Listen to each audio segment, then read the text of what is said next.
Hello internet friends, in this video I am continuing to install the rear baffle on the right fuel tank. You can see this little Pro Seal gun that makes a mess everywhere. Well, actually it makes a mess everywhere, but it also helps you not make a mess everywhere. It basically just makes a mess at the end of the gun, which is hopefully where you want the Pro Seal mess to be. What can I say about I used the smaller tube. I actually got out, there's two sizes of tubes. One is twice as big as a small tube. And I thought about using that because that's as much Pro Seal as I needed. But the problem is, how do you get the Pro Seal inside of the tube? So my popsicle sticks are only so long, so I didn't figure out a good way to mix up some Pro Seal and get it inside the long tube without making a giant mess everywhere. Okay, and then after you put down your bead of Pro Seal, then you need to Cleco every Cleco, because you basically need to apply pressure for however many days it's going to take for the Pro Seal to cure. I felt like I did pretty well. I guess we'll see when I go test it, but I was more strategic this time. I had a little bit more knowledge from building the tank last time.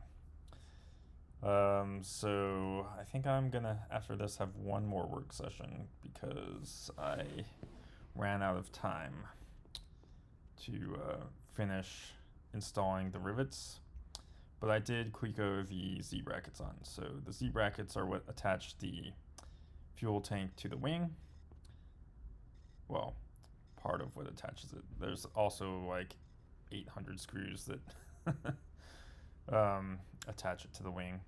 But the Z-brackets are installed through the baffles, so they need to be sealed with sealant. So that's why I'm doing that now. The rest of them are on the outside of the tank, so all of these Clecos you see are actually on the outside.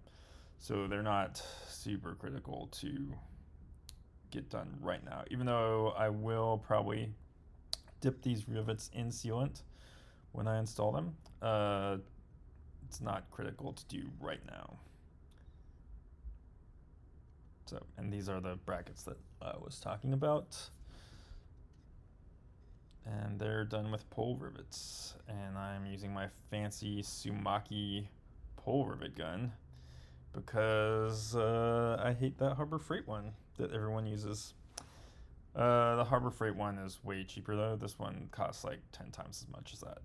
So if you don't want to pay that much money, I would recommend just using the Harbor Freight one. It's adequate, is how I will describe it. And I'm actually pretty proud of myself because I used every last drop of Pro Seal that I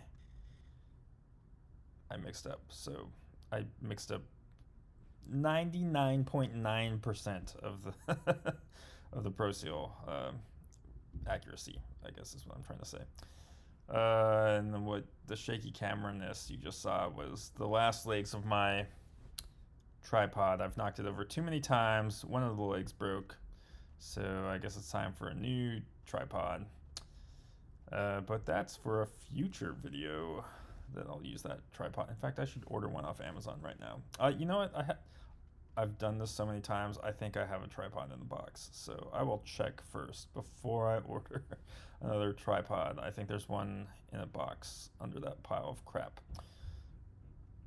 So that's what I'll do. I'll check. Okay. What else can I say? After this, you probably, if you're watching this video also building a tank, the last thing to do is flip this tank over because you want gravity to pull the Pro Seal down towards the baffle and not away from the baffle. So there we go. If you're also building a fuel tank and have questions that possibly we can help with, scan that Slack QR code and ask away. Someone will be helpful, definitely more helpful than Faf. So I will see you in the Slack group and see you in the next video.